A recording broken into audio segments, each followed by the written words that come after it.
தமிழ் மன்னர்கள் வரலாறு எங்கே? மாதவன் ஆவேசம். பரவாயில்ல, வெரி குட்.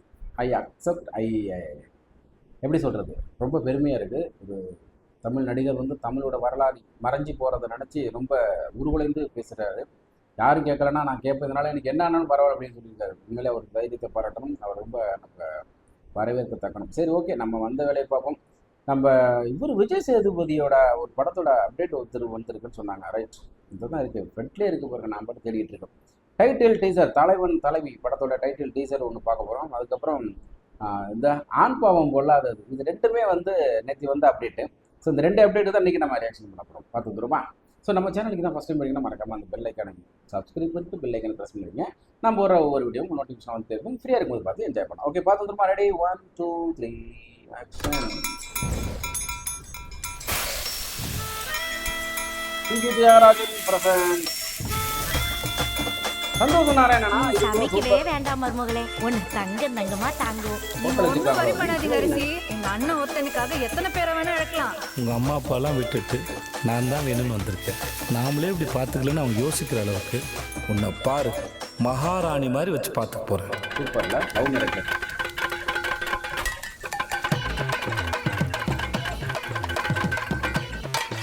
இதுதான் நீங்க மகாராணி மாதிரி பாத்துக்கிற லட்சணமா?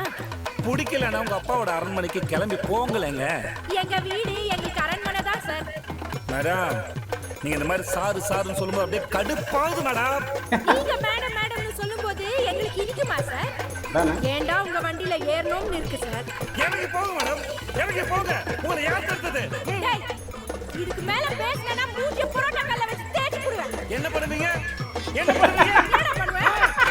புரோட்டா தலை வச்சு ஐயோ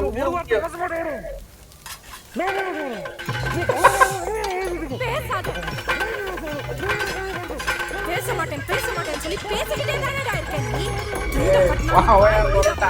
ஆனால் உண்மையில கொத்து புரோட்டா வேற லெவலில் வந்து இந்த மாதிரி இருந்தால நித்யா மேனன் அல்டிமேட் ஆக்டர் தலைவி. காய்ஸ், அவங்க நம்மள மாதிரி நார்மல் பீப்புள் கிடையாது காய்ஸ். சொன்னா புரிஞ்சுங்க ப்ளீஸ். மாண்டியராஜ் படமா? ஓ சூப்பர்ல.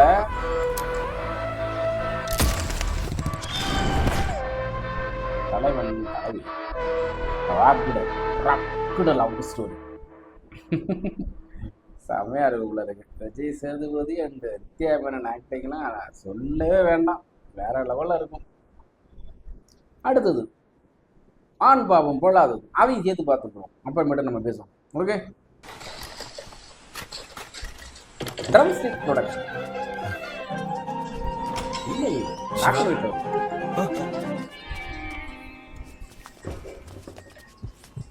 ஐ எம் சாரி சிவா, எவ்வளவோ முயற்சி பண்ணோம், ஆனால் உங்களுக்கு ஆண் குழந்தை தான் பிறந்திருக்கு.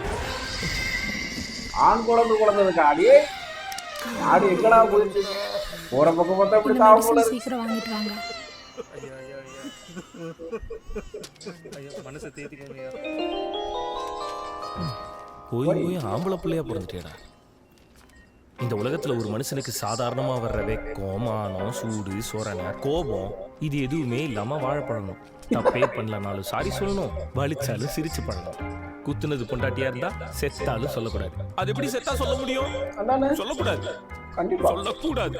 கண்டிப்பா பிறந்ததுல இருந்து படிச்சு முடிக்கிற வரையும் பெத்தவங்களோட சந்தோஷம் தான் உன் சந்தோஷம், அவங்களோட கனவு தான் உன் கடமை. படிச்சு முடிச்சு வேலைக்கு போனதுக்கு அப்புறம் உன்னோட பாஸோட கனவு தான் உன்னோட டார்கெட். கஷ்டப்பட்டு கடன் பட்டு கல்யாணம் பண்ணி முடிச்சா மனைவியோட சந்தோஷம் தான் நம்ம சந்தோஷமா? மனைவிக்கு மட்டும்தான் சந்தோஷம். நமக்கு சந்தோஷம் சிரிப்புக்கெல்லாம் டைம் இருக்கு. டைம் ஆச்சு bro. Not all men bro. தெரியும் ப்ரோ, தெரியும். சந்தோஷத்தை விடுங்க, சண்டையை போறேன்னே சொல்ல முடியாது. சம்பாதிக்கலாம்னா ஏன்டா சம்பாதிக்கலான்னு சண்டை வரும். சம்பாதிச்சா அவங்களுக்கு வேணுன்ற அளவு சம்பாதிக்கலான்னு சண்டை வரும். மாசம் பிறந்தா எதுக்கெல்லாம் செலவு பண்ணலான்னு சண்டை வரும். மாச கடைசியில செலவு பண்ண காசே இல்லைன்னு சண்டை வரும். செலவு பண்ணலன்னா கஞ்சன்னு, செலவு பண்ணா ஏன் சேவிங்ஸ் பண்ணலன்னு. ப்ராப்பர்ட்டியும் வாங்கணும், பர்சனல் டைமும் ஸ்பெண்ட் பண்ணணும், இன்வெஸ்ட்மெண்ட் பண்ணணும், இன்டர்நேஷனல் ட்ரிப்பும் போகணும். எது வேணும் வேணாம், பிடிக்கும் பிடிக்காது, முடியும் முடியாதுன்னு தெரிஞ்சு புரிஞ்சு சந்தோஷமா வச்சுக்கல. போயும் உன்னையா கல்யாணம் பண்ண அப்படின்ற மொத்த வார்த்தையில மொத்த டிப்ரெஷனையும் நம்ம தலையில இறக்கிடுவாளு. Bro, not all women bro. தெரியுங்க ப்ரோ. பிபி ஷூட்டர் ஆயிடுச்சு ப்ரோ. எனக்கு இது நார்மல் தான் ப்ரோ. போங்க. சரி ப்ரோ. ஆண்டவா, நான் உங்ககிட்ட என்ன கேட்டேன்? ஒரே ஒரு பொன் குழந்தை. Sorry bro, it's not my choice. என் பொண்டாட்டி பேச்ச மீற முடியல. சுவாமி கடவுள் இதோ வந்து விட்டேன் தேவி. அங்கேயும் இதே குத்துதானா?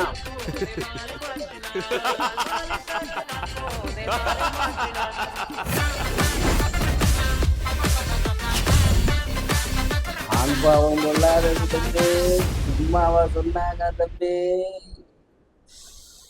Okay, Kalaiyarasan Thangavel direction. Okay, 2 படத்துக்கும் வந்து ஒன்னோட ஒன்று மெர்ஜ் பண்ணி பார்த்தீங்கன்னா ஈக்குவலாக ஒரே மாதிரி தான் தெரியும். அந்த படத்தில் பார்த்தீங்கன்னா நம்ம தலைவன் தலைவியில் சேம் இதே மாதிரி தான் லவ் பண்ணி கல்யாணம் பண்ணுறாங்க.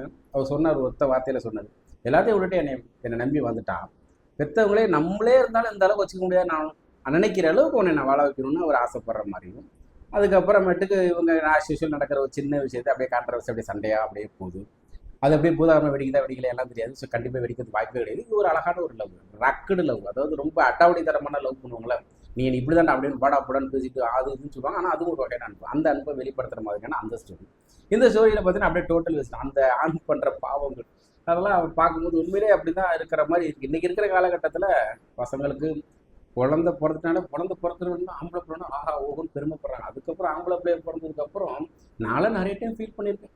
அடுத்த ஜென்மன்னு ஒன்று இருந்துச்சுன்னா பொம்பளை பிள்ளையா பிறந்துட்டா சாமி, இந்த ஆண் வர்க்கமே இருக்கக்கூடாதுங்கிற அளவுக்கு நான் ஃபீல் பண்ணியிருக்கேன்.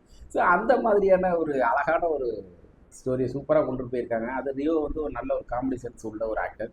ஸோ அவருக்கு எஸ்கேவுக்கு இதெல்லாம் வந்து உண்மையில ரொம்ப கரெக்டாக ஆப்ட் ஆகும். ஸோ எஸ்கே வந்து இப்போ ஒரு மாஸ் ஹீரோ அடுத்த லெவல் போயிட்டனால இப்போ ரியோவை வச்சு சூஸ் பண்ணியிருக்காங்கன்னு நினைக்கிறேன். ஸோ ரியோவுக்கும் இது வந்து சூப்பராக சூட் ஆகும். இந்த படம் ரியோவுக்கு ஒரு நல்ல ஒரு படமாக அமையணும். ஏன்னா ட்ரைலர் வச்சே முன்னோட்டத்தை வச்சு நம்ம முடிவு பண்ணிட முடியாது. திரைக்கதையை கொண்டு போகிற விதம் வந்து சுவாரஸ்யமாக கொடுத்து ரொம்ப நல்லா சிரிக்கிறபடியாகவும் நல்ல ஒரு கான்செப்டோடையும் சூப்பராக கொண்டு போயிருந்தாங்கன்னா படம் வந்து பெரிய ஹிட்டாக தான் ஆக போகுது. அதில் எந்த வித மாற்றம் இல்லை. பட் அந்த டைட்டில் ரொம்ப பிடிச்சிருக்கு, ஆண் பாவம் பொல்லாது. யூஸ்வலாக எல்லாரும் சொல்கிறது பெண் பாவம்டா பல்பு ரொம்ப ஒரு கொடுமையானதெல்லாம் சொல்லுவாங்க. இனி வரப்போகிற காலங்கள்லாம் ஆண் பாவம் பொல்லாது அப்படின்னு சொல்கிற மாதிரி தான் அவங்க நினைக்கிறேன். ஏன்னா நீ பெண்கள்லாம் வந்து ஆண்களுக்கு ஈக்குவலாக எல்லா லெவலையும் வந்துட்டாங்க. சரக்கு அடிக்கிறதுலேருந்து தம் அடிக்கிறதுலேருந்து எண்ணி ஆம்பளைங்க பண்ணுற அக்கப்புற அநியாயத்தில் நாங்கள் உங்களுக்கு ஈக்குவல்ரா அப்படிங்கிற அளவுக்கு வந்ததுனால நம்மளாம் இன்றைக்கி ரொம்ப பரிதவிச்சு தான் போய் நின்றுட்டு இருக்கோம்.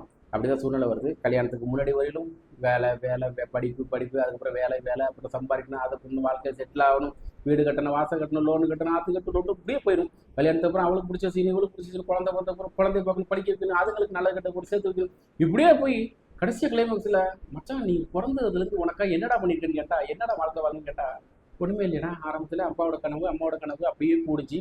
அப்புறம் கல்யாணத்துக்கு ஒரு பொண்டாட்டி இப்படி போணுச்சு. கடைசியாக புள்ள பேரங்குதி இப்படி போடுச்சு.